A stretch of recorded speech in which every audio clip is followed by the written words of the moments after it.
Videoma sponsor olduğu için Altium 365'e teşekkür ederiz.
Altium 365, PCB tasarımı, MCAD veri yönetimi ve ekip çalışmasını birleştiren elektronik ürün tasarım platformudur.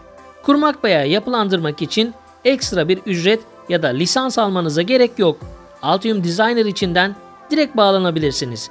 Ayrıca müşterileriniz ya da ekip arkadaşlarınız internet bağlantısı ve internet tarayıcısı üzerinden çalışmalarınızı görüntüleyebilir ve bunlarla ilgili yorum ve değerlendirmelerde bulunabilir.